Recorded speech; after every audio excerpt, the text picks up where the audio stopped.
यह कहानी है तीन दोस्तों की और उन तीनों के नाम थे कुलदीप, महेश और गौरव। यह तीनों जहां भी जाते तो एक साथ ही जाते थे और तीनों की दोस्ती इतनी गहरी थी कि गांव में सब जानते थे कि इनमें से कोई भी कहीं पर भी है तो यह तो सबको पता था कि वहां यह तीनों साथ में ही होंगे।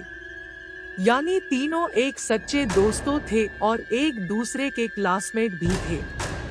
यह बात तब की है जब गांव में ही एक राजेश नाम का लड़का था और की शादी होनी थी और उसकी बारात गांव से लगभग 33 किलोमीटर दूर एक दूसरे गांव में जानी थी और उस बारात में कुलदीप, महेश और गौरव भी थे। बारात में तीनों ने बहुत डांस किया, खूब मस्ती करी।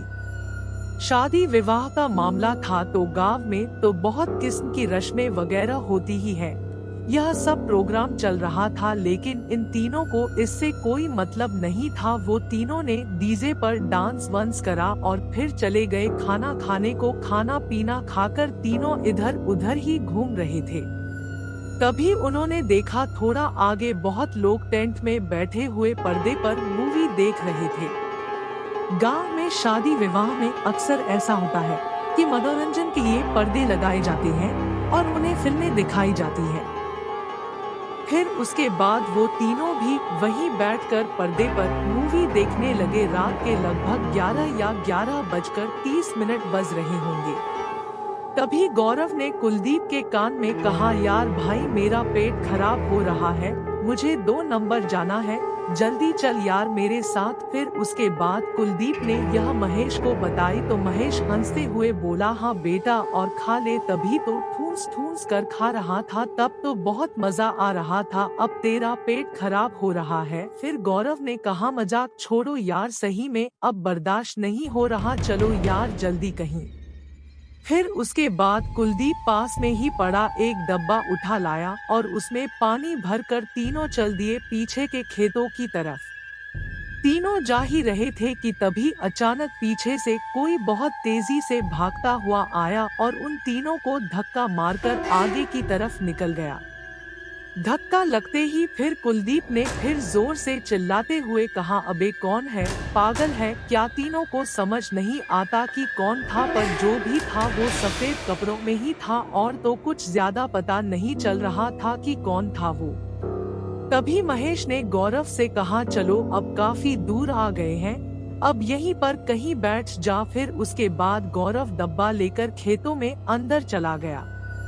महेश और कुलदीप दोनों बाहर ही घूम रहे थे कि तभी खेतों से गौरव की आवाज आने लगी, अरे कौन है, रुक जा, अबे रुक, कौन है? गौरव की आवाज सुनकर कुलदीप और महेश ने वहीं से आवाज लगाई और कहा, अबे क्या हो गया, क्यों चिल्ला रहा है? फिर गौरव ने कहा, अरे यार वो देखो, वो मेरा डब्बा लेकर भाग रहा है, पकड़ो उसे यार। महेश और कुलदीप ने देखा कि कोई डब्बा उठाकर सड़क ही भागा जा रहा था। तभी महेश ने कहा, यह तो वही लगता है जो अभी थोड़ी देर पहले भागता हुआ आ रहा था। फिर उसके बाद दोनों उसके पीछे भागने लगे और आवाज लगा रहे थे, बे रुक जा, कौन है तू, रुक। लेकिन वो जो भी था वो लगातार भागे जा रहा था और उनके पीछे से गौरव भी भगा चला रहा था, शायद वो अभी बैठा नहीं था। तभी उन तीनों ने देखा जो भी उनका डब्बा लेकर भाग रहा था वो एक बड़ी सी बाउंड्री के अंदर कूदकर भाग गया।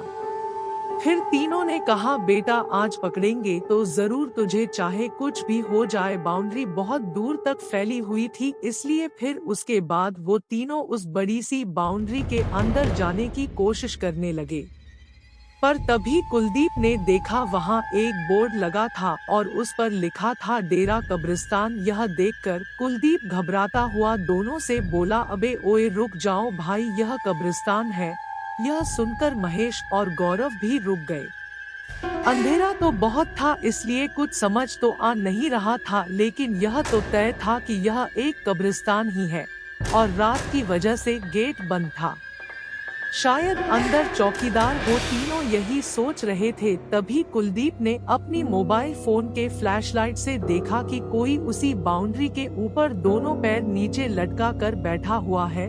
फिर उसके बाद उसने दोनों को बताया तो महेश जमीन से पत्थर उठाकर उस पर मारने लगा। महेश पत्थर मार रहा था तभी शायद उसने महेश के फेंके हुए पत्थर पकड़ लिए थे और वो भी वहां से पत्थर मारने लगा, जिसके कारण महेश के चोट लगी और वो जमीन पर गिर गया। यह देखकर कुलदीप और गौरव ने उसे पकड़ने के लिए बाउंड्री पर चढ़ने की कोशिश करी। बाउंड्री तो ज्यादा ऊंची थी लेकिन किसी तरह वो दोनों उस बाउंड्री के ऊपर चढ़ गए और तभी उन्होंने देखा वही आदमी जो सफेद कपड़े में अभी तक इनको भगाकर यहाँ तक लेकर आया और अभी बाउंड्री पर बैठा हुआ था। अब वो उसी कब्रिस्तान के अंदर एक कब्र पर बैठा हुआ था और वो किसी से बात कर रहा था। इस बार कुलदीप की नजर उसके चेहरे पर पड़ी तो शायद कुलदीप उसको पहचान गया था कि वो कौन है। इसके आगे की कहानी अगले एपिसोड में है।